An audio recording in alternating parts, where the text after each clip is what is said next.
Assalamualaikum warahmatullahi wabarakatuh.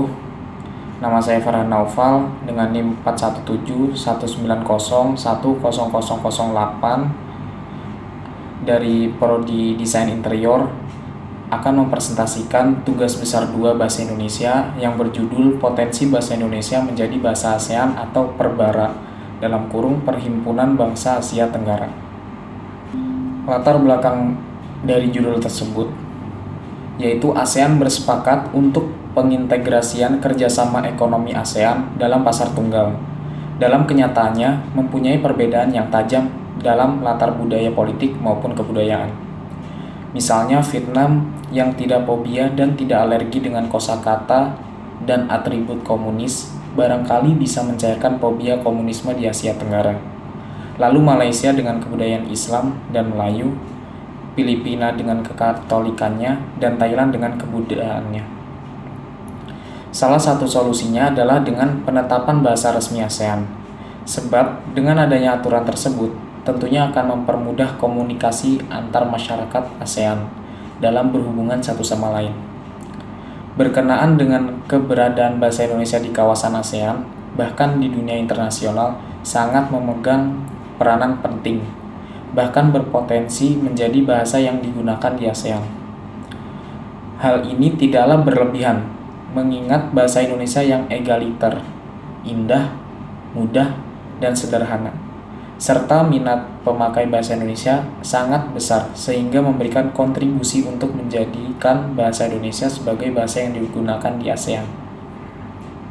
Selanjutnya ada rumusan masalah. Kesadaran dan kecintaan masyarakat Indonesia terhadap bahasa Indonesia masihlah rendah. Hal ini terlihat dari banyaknya masyarakat Indonesia yang lebih membanggakan bahasa Inggris. Kurangnya minat untuk mempelajari bahasa Indonesia yang baik dan benar, serta masih banyak lagi hal yang dapat menghilangkan bahasa Indonesia yang baik dan benar dari masyarakat Indonesia yang notabene pemilik bahasa Indonesia. Dengan kondisi demikian, bukan tidak mungkin kesempatan bahasa Indonesia menjadi bahasa resmi ASEAN bisa musnah. Hal itu diakibatkan karena masyarakat Indonesianya sendiri hanya sedikit yang menguasai bahasa Indonesia yang baik dan benar, sehingga menyebabkan kegagalan proses pengajaran bahasa Indonesia di luar negeri karena pengajar tidak menguasai materi dengan baik. Selanjutnya ada sejarah bahasa Indonesia. Bahasa Indonesia lahir pada tanggal 28 Oktober 1928. Ketika pemuda di pelosok Nusantara sedang melakukan rapat pemuda. Pada tanggal tersebut, yang kita sebut Hari Sumpah Pemuda, para pemuda berikrar. Ikrar yang ketiga berbunyi menjunjung bahasa persatuan, yaitu bahasa Indonesia. Menyatakan tekad para pemuda bahwa bahasa Indonesia merupakan bahasa persatuan bangsa Indonesia.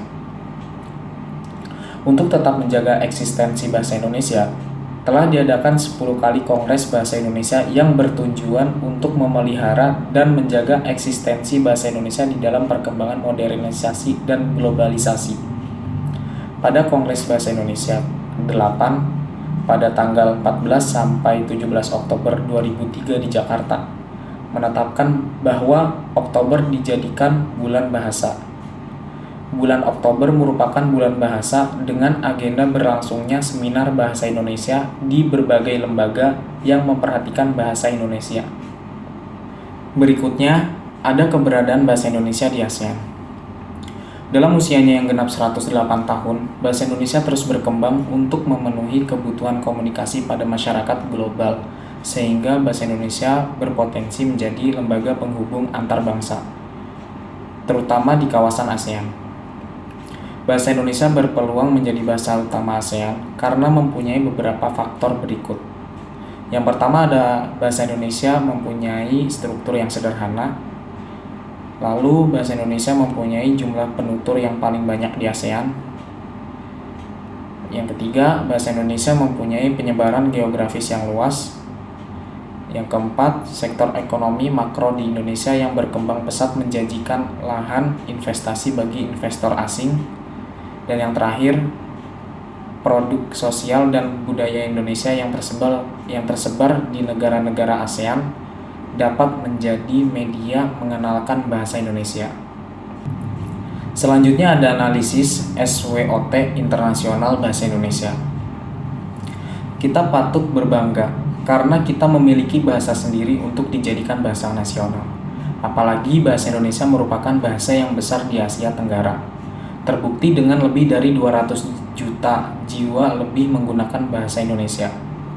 Bahasa Indonesia sudah direncanakan menjadi bahasa internasional. Rencana internasionalisasi bahasa Indonesia ini tertuang dalam Undang-Undang Nomor 24 Tahun 2009 tentang Bendera, Bahasa, dan Lambang Negara, serta Lagu Kebangsaan. Dari hasil analisis SWOT internasionalisasi bahasa Indonesia mengatakan, yaitu ada kekuatan. Lebih dari 200 juta jiwa lebih kini telah menggunakan bahasa Indonesia, yang merupakan angka terbesar di Asia Tenggara. Selain itu, bahasa Indonesia sangat mudah dikuasai, tidak mengenal kala, konjugasi maupun jenis kelamin kata benda. Lafal bahasa Indonesia juga tidak sulit, sehingga orang asing yang akan belajar menggunakan bahasa Indonesia akan mudah mempelajarinya. Lalu ada kelemahan. Yang pertama, gengsi menggunakan bahasa Indonesia. Yang kedua, penggunaan bahasa Inggris membudaya dalam kehidupan sehari-hari. Yang ketiga, eksistensi bahasa Indonesia masih lemah. Yang keempat, pengembangan proyek Melindo dalam kurung Melayu Indonesia yang mencelakakan bahasa Indonesia. Fakta bahasa Indonesia cocok menjadi bahasa ASEAN. Yang pertama, dijadikan bahasa resmi kedua di Vietnam. Lalu, bahasa Indonesia dipelajari lebih dari 45 negara di dunia. Selanjutnya, Wikipedia bahasa Indonesia menduduki peringkat ke-26 di dunia dan tersebar ketiga di Asia. Yang keempat, bahasa Indonesia bahasa ketiga yang paling banyak digunakan pada WordPress. Yang kelima, paling populer di Australia. Yang keenam, pusat studi Indonesia di Afrika. Yang ketujuh, bahasa dan musik Indonesia dikirim ke luar angkasa. Yang kedelapan, bahasa Indonesia lama berada di Jepang. Berikutnya ada kesimpulan dan saran. Kesimpulannya, bahasa Indonesia memiliki potensi untuk menjadi bahasa resmi ASEAN dengan berbagai kelebihannya. Antara lain, 1. Bahasa Indonesia mempunyai struktur yang sederhana sehingga mudah dipelajari. 2. Bahasa Indonesia mempunyai jumlah penutur yang paling banyak di ASEAN. 3. Bahasa Indonesia mempunyai penyebaran geografis yang luas.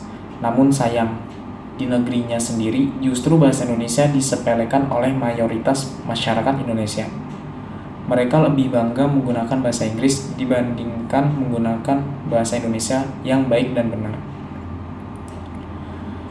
Lalu untuk sarannya, pemerintah melalui Departemen Pendidikan dan Kebudayaan harus membuat program dan langkah konkret guna menyelamatkan bahasa Indonesia dari kepunahan di negaranya sendiri, serta menumbuhkan kesadaran berbahasa masyarakat Indonesia dengan memberikan informasi, sosialisasi, dan pelatihan berbahasa Indonesia yang baik dan benar kepada masyarakatnya.